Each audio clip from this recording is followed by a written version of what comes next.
আজকে আরেকটি কোশ্চেন নিয়ে উপস্থিত হলাম। তো কোশ্চেনটা পড়া যাক। Charges of 2 microcoulomb, 3 microcoulomb, 4 microcoulomb, and 5 microcoulomb are placed at 4 corners of a square ABCD, respectively, having each side root 4.5 meter. Find the net force at the center of the square where a 1 microcoulomb is placed. Okay, তাহলে কোশ্চেনে কি বলতেছে যে চারটা charge আছে, খুবই ছোট ছোট ক্ষুদ্র ক্ষুদ্র চার্জ, 2, 3, 4, 5 মাইক্রোকুলম্ব। এগুলো প্লেসড করা আছে, অর্থাৎ স্থাপন করা আছে 4 কর্নার্স, মানে চারটা কর্ণতে, অফ এ স্কোয়ার, একটি বর্গের। আচ্ছা, একটি বর্গ, এরকম একটি বর্গ, এই বর্গের চারটা কর্নারে এই চারটা রাখা আছে, 2, 3, 4, 5। আচ্ছা, কর্নারে রাখা আছে। কর্নারকে আবার ইংরেজিতে ভার্টেক্স বলা যেতেও পারে। ভার্টেক্স মানে শীর্ষ, হ্যাঁ, শীর্ষ বিন্দু, ভার্টেক্স মানে।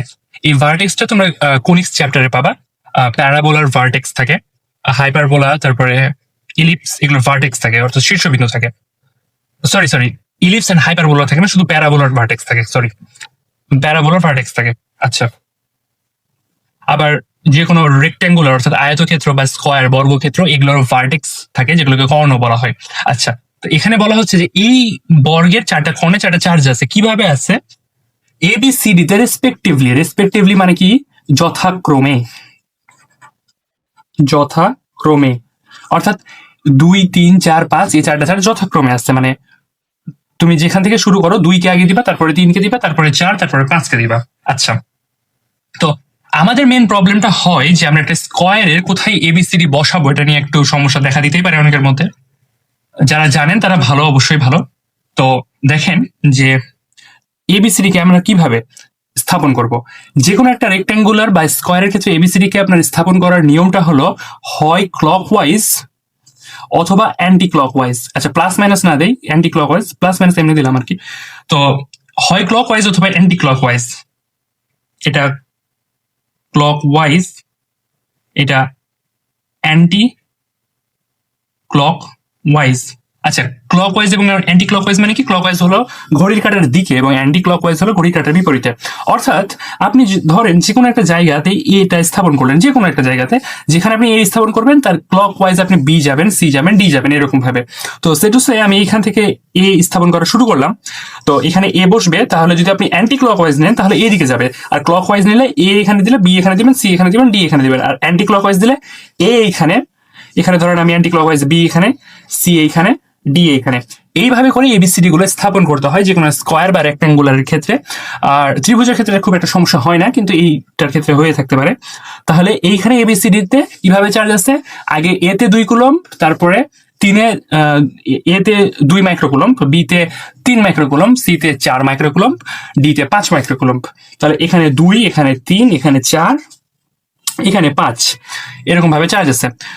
এখন বলা হচ্ছে যে এদের একদম সেন্টার, মানে স্কোয়ারের সেন্টার এইখানে কত হবে, এখানে ফোর্স কত হবে এই চারটা চার্জের জন্য।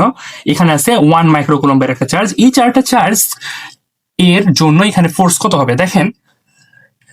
এখানে আপনি প্রাবল্য যদি দেখেন, তাহলে এই সি থেকে বা এ থেকে একটা প্রাবল্য এদিক দিয়ে যাবে, ডি থেকে এদিক দিয়ে যাবে, বি থেকে এদিক দিয়ে যাবে, সি থেকে এদিক দিয়ে যাবে। আচ্ছা, বলে রাখি যে প্রাবল্য জিনিসটা পজিটিভ থেকে বের হয় আর নেগেটিভে গিয়ে ঢুকে। প্রাবল্য পজিটিভ থেকে বের হয়, প্রাবল্য তড়িৎ বলরেখাগুলো পজিটিভ থেকে বের হয় এবং নেগেটিভে গিয়ে ঢুকে। সেভাবে এরকম ভাবে এখানে যেহেতু সবগুলো কোনো মানে সাইন দেওয়া নাই, প্লাস কি মাইনাস, তো আমরা প্লাসই ধরবো অবশ্যই। আচ্ছা, তাহলে এইখান থেকে এ বিন্দু থেকে এর সেন্টার, যেটা সেন্টারটা আমরা নাম দিতে পারি একটা, যে কোনো এটা দিতে পারি ও। তো সেন্টারে গিয়ে এর তড়িৎ বলরেখা এখানে ফোর্স করবে। তো এখানে যদি আমরা ফোর্সের ব্যাপারটা দেখি, ফোর্স হলো যেই বিন্দুতে চার্জ আছে সেই চার্জটা ইনটু এই বিন্দুতে প্রাবল্যর ক্ষেত্রে কিন্তু এই চার্জটা ম্যাটার করে না আর কি, প্রাবল্য বের করার ক্ষেত্রে। আচ্ছা,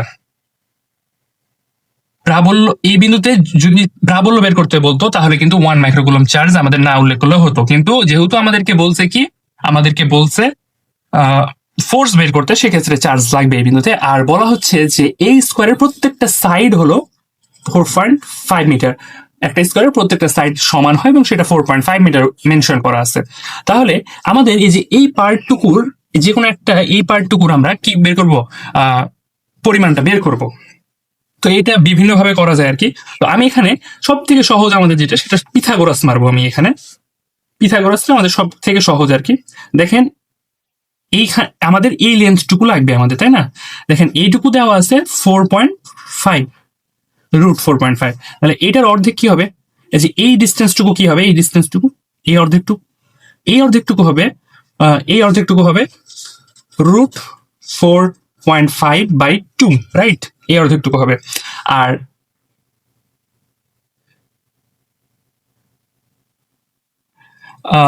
আর আপনাদের এই যে এইটা কি হবে দেখেন, এই জিনিসটা দেখেন, এটাও কিন্তু স্কোয়ারেরই অর্ধেক। তাহলে এটা হবে √4.5/2, রাইট? তাহলে আমরা জানি যে অতিভুজকে হাইপোটেনাস বলা হয়। Hypotenuse square is equal to base square plus height square, Pythagoras অনুযায়ী। তো আমরা এখানে হাইপোটেনাসটা বের করব। তাহলে এখানে আমরা এই ডিস্টেন্সটাকে ডি ধরলাম, d square is equal to base আমাদের হলো √4.5/2 হোল স্কোয়ার প্লাস, দেখেন এই ডিস্টেন্সটা কিন্তু এই √4.5 এর অর্ধেক, কিন্তু এই যে ডিস্টেন্সটা যেহেতু সবগুলো বাহুই সমান আমাদের, তাই না? তাহলে এই ডিস্টেন্সটা আসে √4.5/2 হোল স্কোয়ার। তাহলে এই ডিস্টেন্সটা কত আসে? √4.5/2 হোল স্কোয়ার প্লাস, আচ্ছা এটা এখানে দেখাই আপনাদের, প্লাস √4.5/2 হোল স্কোয়ার। তাহলে হিসেবে আসে 9.5 ইউনিট। অর্থাৎ যে কোনো একটা চার্জ থেকে সব থেকে কেন্দ্রের ন্যূনতম দূরত্বটা হলো 9/4 ইউনিট। 9/4 ইউনিট। আচ্ছা, এটাকে আমরা অন্যভাবেও দেখাতে পারি। আপনাদের যদি মুখস্থ থাকে তাহলে সেই জিনিসটা খুবই ভালো, যে যদি কোনো স্কোয়ারের যে কোনো বাহুর দৈর্ঘ্য এ হয়,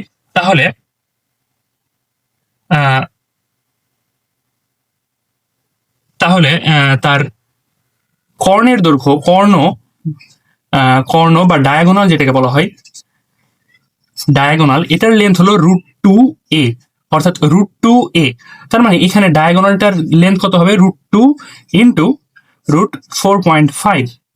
আবার আমরা কিন্তু এই পুরো ডায়াগোনালটার লেন্থটা চাই না, আমরা চাই এর অর্ধেকটা। তাহলে এটা কত আসবে? এর অর্ধেকটা। তাহলে এই ডিটা আবার কত আসবে দেখেন। ও আচ্ছা, এটা রুট করতে হবে। তাহলে 3/2 ইউনিট আসবে, 3/2 ইউনিট। তাহলে এটার লেন্থ কত আসবে? √2 ইন্টু 4.5, এটা √/2। তাহলে এটা কত আসে দেখেন, √2 ইন্টু √4.5/2, এটাও সেম ভাবে 3/2 ইউনিটই আসতেছে। ঠিক আছে, তো এই আলোচনাটুকু হলো। আচ্ছা, এইখানে রুটটা করতে হবে, আমি এখানে ভুলে গেছিলাম, ডি স্কোয়ারের, এটা মনে রাখবেন একটু। আচ্ছা, তো দুই ভাবে আমরা এই লেন্থটা বের করতে পারি, আপনার যেটা ইচ্ছা।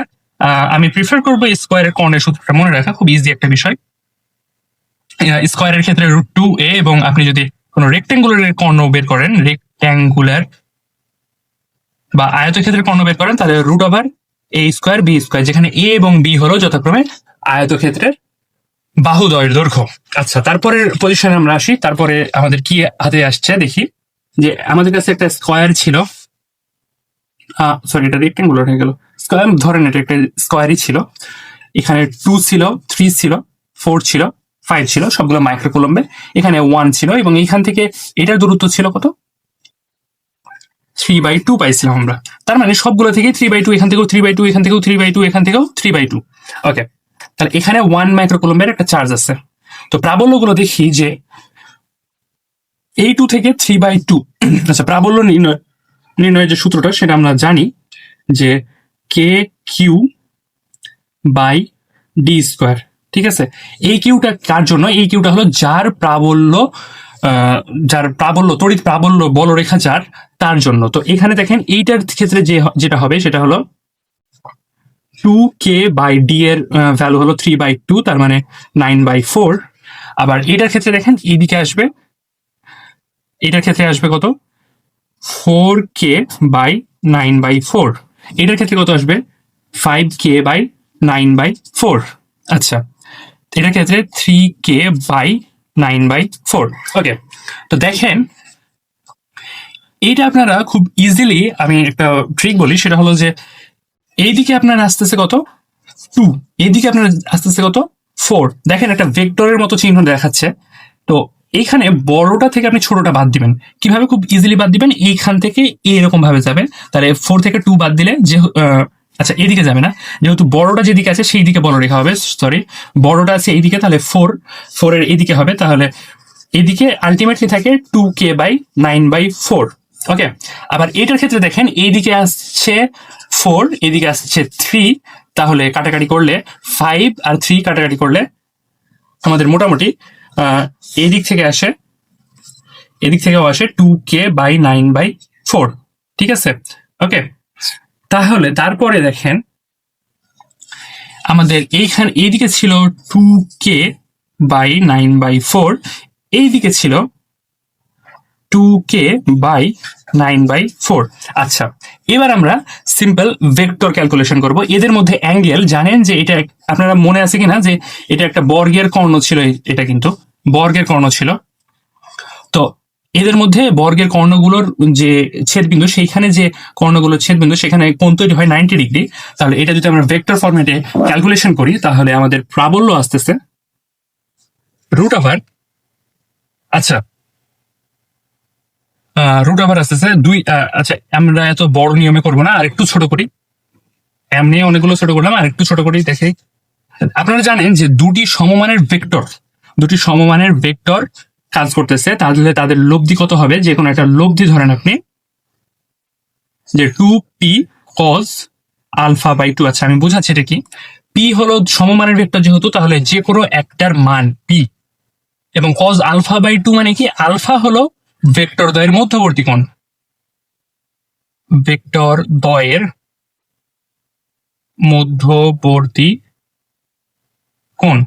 আচ্ছা, আরেকটা কথা বলে রাখি, দুটি সমমানের ভেক্টর যদি এইভাবে ক্রিয়া করে, তাহলে তাদের তাদের লব্ধিটা ঠিক তাদের মাঝখান বরাবর যায়। ঠিক আছে, ঠিক তাদের মাঝখান, তার মানে এটা তাদের ঠিক মাঝখান বরাবর 40 ডিগ্রি অ্যাঙ্গেলে যাবে আর কি, যে কোনো একটার সাথে। তো এটার লব্ধি কত আসে দেখেন, 2 × 2k। আচ্ছা, কে এর মান আপনারা জানেন কিনা? কে এর মানটা হলো 9 × 10⁹। এটা কে এর মান আমরা ফিজিক্সে যেটা ব্যবহার করে থাকি সেকেন্ড পেপারে, তড়িৎ ভেদন যোগ্যতা আর কি। আচ্ছা, এটার কেটাকে লেখা হয় এইভাবে 1/4 পাই এপসাইলন নট। এপসাইলন নটের মান ক্যালকুলেটরে আছে, পাইয়ের মানও আছে, আপনারা হিসাব করলে অনেক বড় মানই পাবেন। তো সিম্পলি এটাকে এইভাবে লেখা হয় 2 × k, কে এর মান 9 × 10⁹। 2k³/d², d এর ভ্যালু কত ছিল? d² 9/4 ছিল, ইন্টু cos α/2। cos α/2 মানে 90/2, তার মানে 45 ডিগ্রি। তাহলে কত আসে আপনারা দেখেন, ক্যালকুলেট করে দেখি আমরা। 2 × 9 × 10⁹ divided by 9/4 into cos 45 degree. আচ্ছা, অ্যান্সার আসতেছে 1.13 × 10⁻10। আচ্ছা, এখানে একটা কথা বলে রাখি যে এইটা কিন্তু অ্যান্সার নাই, অ্যান্সার আরো বড় আছে। আরো আমরা যে চার্জগুলো পাইছিলাম সেগুলো হলো মাইক্রো কুলম্বে, বাট আমরা এখানে শুধুমাত্র কুলম্ব হিসাব করছি। তার মানে এটার সাথে আরো কত করতে হবে, যে এটা পাইছি প্রাবল্য, তার সাথে 10⁻⁻6 গুণ করতে হবে। এবং তার সাথে আরো আমরা যদি ফোর্স বের করতে চাই, তাহলে চার্জটাকে গুণ করতে হবে। যেটা সেন্টারে চার্জ ছিল সেটা হলো 1 মাইক্রো কুলম্ব, তার মানে 10⁻⁻6। তাহলে সেক্ষেত্রে অ্যান্সারটা কত আসে, 10⁻⁻6 ইন্টু 10⁻⁻6 স্কোয়ার করলেও হইতো। যাই হোক, এটা আসতেছে 0.0113 newton, and that's the answer. Thank you.